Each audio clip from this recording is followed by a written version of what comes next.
Yang menarik ya. Sebenarnya tarawih berjamaah itu, ikhwafillah, itu dilaksanakan bahkan disunahkan. Pertama kali yang melakukan adalah Rasulullah SAW. Rasulullah SAW. Ya, beliau sholat di masjid, kemudian ada orang yang ngikutin selama 2-3 hari. Kemudian di hari berikutnya Rasulullah tidak keluar menemui mereka dan mereka nungguin sampai subuh. Ya, bismillahirrahmanirrahim. Assalamualaikum warahmatullahi wabarakatuh. Sahabat Quran semua, kembali bersama kami di podcast aku, tepatnya di segmen Bener Nggak Sih.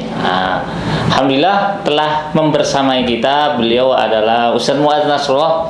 Masya Allah. Gimana kabarnya Ustaz? Alhamdulillah sehat, alhamdulillah. Puasanya lancar nih? Lancar sampai saat ini. Masya Allah. Teman-teman semua, sahabat Quran semua, insya Allah pada segmen kali ini kita mau ngobrol ringan bersama Ustaz Muadz mengenai tarawih, sholat tarawih. Nah, saya ingin membuka pertanyaan pertama untuk kita semua. Pertanyaannya tentang benar nggak sih nih Ustaz, tarawih itu sama kayak tahajud? Nah, bismillah ya. Wassalatu wassalamu ala Rasulillah. Tahajud atau tadi pertanyaannya benar nggak sih tarawih itu tahajud ya? Tarawih itu adalah istilah khas atau istilah yang khusus ya. Dinamai sholat tarawih itu dilakukan karena dilakukan di bulan Ramadan. Gitu ya. Adapun sholat tahajud adalah sholat yang dilakukan setelah tidur di malam hari. Oh, jadi berbeda dong? Beda tentunya. Tapi secara umum sholat yang dilakukan di malam hari itu namanya qiyamul lail. Nah, tarawih ketika masuk bulan Ramadan, qiyamul lail itu dinamakan tarawih. Nah, adapun sholat tahajud itu istilah khusus yang diberikan kepada orang yang sholat setelah bangun malam di luar Ramadan. Di luar Ramadan. Tahajud, di luar Ramadan, tahajud. Oh, jadi kalau misalkan untuk biasanya waktunya kapan, Ustaz? Apakah ada batasan waktu antara tarawih dan Ramadan? Sholat tahajud ya, di luar Ramadan ataupun tarawih ini waktunya itu ba'dal isya ya, setelah sholat isya sampai sebelum datangnya fajar waktu subuh. Jadi selama itulah ya kita diperkenankan ya, disunahkan untuk melaksanakan sholat tarawih di Ramadan ataupun tahajud di luar Ramadan. Seperti itu. Jadi bisa di waktu tersebut, boleh. Dan afdalnya adalah ketika seseorang melaksanakan sholat tarawih atau tahajud di akhir malam. Di akhir malam. Ya, sekitar jam 3 sampai dengan sebelum subuh. Itu waktu afdalnya gitu. Apakah ada hadis yang khusus yang memang membicarakan tentang masalah tarawih? Ada nggak, Ustaz? Ada hadis, yakni bahkan Rasulullah menjelaskan dengan kata-kata yang cukup jelas, bahwasanya beliau bersabda SAW, man qama ramadhana imanan wa ihtisaban ghufira lahu ma taqaddama min dhanbi.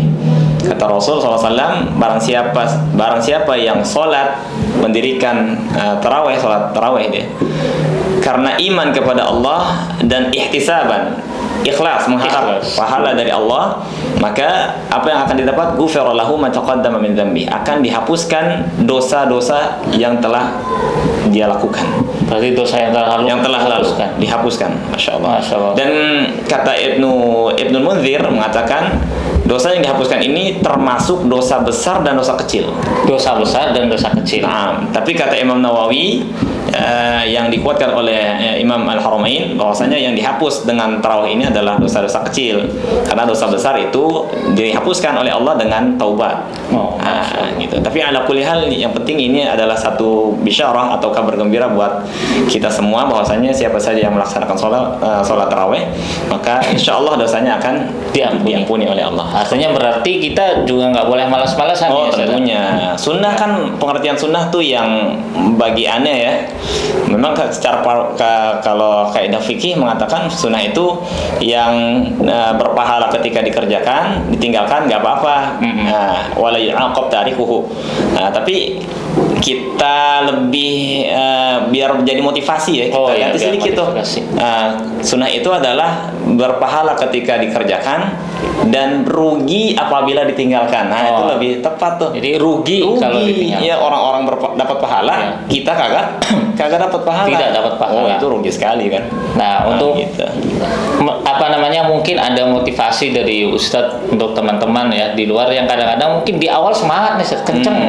Nah, mulai itu di awal 10 yang kedua nih. Pertengahan, iya. Pertengahan mulai aduh kayaknya malas nih, berat nih. Jadi masing-masing Nah, mengalami kemajuan iya, ya. mengalami kemajuan nih. Seharusnya kemunduran kan? Harusnya kemunduran. Nah, Nah, Ustaz. ya ini memang fenomena yang lumrah ya di negara kita, mungkin di sebagian negara muslim lainnya juga seperti itu. Ya, kenapa di awal-awal Ramadan tuh kenceng ya, semangat gitu ya, sampai bahkan di parkiran motor itu dipenuhi oleh para musolli atau orang-orang yang sholat. Ya, kemudian di pertengahan Ramadan mulai berkurang dan di akhir Ramadan makin sedikit. Oh. Sebabnya apa sih? Karena memang satu ya, orang-orang seperti ini tidak menyiapkan dirinya untuk beribadah di bulan Ramadan. Kurang persiapan. Berarti kurang planningnya nih. Kurang dari awal. planning, kurang persiapan, kurang latihan. Kurang kan? Sebagaimana orang yang pengen ikut lari 100 km maraton ya. Maraton ya, 5 km. 5 km. Tanpa latihan nyampe gak garis finish? Rebahan aja gitu ya. Rebahan, tiba-tiba start lari gitu.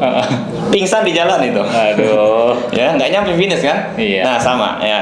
Orang yang harus ada riyadhah ya, ada riyadhah ya, ini ruhiyah. Selain jasadiyah ya. Itu ada latihan ya, fisik, dan tentunya yang lebih penting dari itu adalah keimanan kita perlu dilatih, termasuk dalam hal ibadah. Iya. Gitu. Kalau sejarahnya sendiri itu tarawih yang dilaksanakan berjamaah itu dimulai dari kapan ya, Ustaz? Nah, ini pertanyaan yang menarik ya. Sebenarnya tarawih berjamaah itu, ikhwafillah, itu dilaksanakan, bahkan disunahkan. Pertama kali yang melakukan adalah Rasulullah SAW. Rasulullah SAW ya, beliau sholat di masjid, kemudian ada orang yang ngikutin selama 2-3 hari. Kemudian di hari berikutnya Rasulullah tidak keluar menemui mereka, dan mereka nungguin sampai subuh. Gitu. Artinya antusias berarti ya. Antusias. Ketika subuh selesai, Rasulullah menghadap para jamaah, kemudian Rasulullah mengatakan, ya, tidak ada yang melarang saya bertemu untuk mengimami kalian seperti malam-malam sebelumnya, kecuali saya khawatir bahwasanya sholat jamaah tarawih ini, sholat ini akan diwajibkan sama Allah, dan kalian tidak akan bisa sanggup melaksanakannya. Jadi kekhawatiran Rasul bahwasanya Allah nanti menjadikan sholat jamaah atau sholat tarawih berjamaah itu jadi wajib. Nah, makanya Rasul ninggalin hal itu dan membatasi sampai Rasul wafat. Itu sholat ya begitu aja, sendiri-sendiri, nggak berjamaah. Nah, barulah setelah Umar ya, di suatu Ramadan beliau keluar dengan sahabatnya ya, itu melihat di masjid ada orang sholat ya, sholat tarawih gitu ya. Ada yang sendirian, ada yang sendiri sama 5 orang. Masing-masing. Rame itu di masjid, kacau ya. Kacau kan, wah ini begini nggak enak. Tidak kondusif. Kondusif. Didengarnya juga nggak enak ya. Iya. Satu baca Al-Baqarah, satunya baca An-Nas. Jadi bukannya memberikan keindahan, suasana persatuan, malah menjadikan umat Islam tuh berpecah. Akhirnya Umar tuh punya inisiatif. Wah, ini kalau kita gabungin jadi satu imam aja, mantap ini gitu. Amsal, kata Umar ya.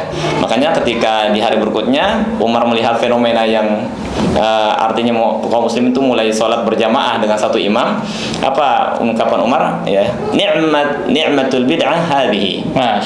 Ini bid'ah yang bagus, gitu. Dan dipakai sampai sekarang. Ni'matul bid'ah hadhihi. Gitu.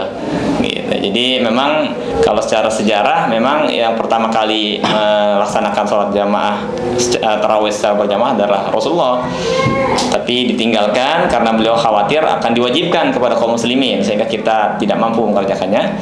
Kemudian Umar menghidupkan ahya sunnah ya, Umar menghidupkan sunnah tersebut menggabungkan sholat kaum muslimin sholat tarawih dalam satu imam ya setelah wafat Nabi SAW. Itu kurang lebih singkatnya begitu. Baiklah teman-teman semua, mengenai pembicaraan kita di podcast kali ini tentang tarawih. Oleh karena itu teman-teman semua, sahabat Quran semua, jangan sampai kita malas-malasan. Artinya mumpung masih ada, dari sekarang kita mulai gencar ya, artinya mulai semangat kembali, dikencengin lagi ibadahnya. Mungkin itu saja yang bisa kami sampaikan dari podcast kali ini. Terima kasih pada Ustadz. Ya. Syukran kasiran. Barakallahu fiik. Semoga bisa bermanfaat. Amin, amin. Jangan lupa di like, subscribe, dan juga di share ya ke semua orang agar manfaatnya itu kemana-mana. Naam, ya ulumul jami'. Masya Allah. Assalamualaikum warahmatullahi wabarakatuh. Waalaikumsalam warahmatullahi wabarakatuh.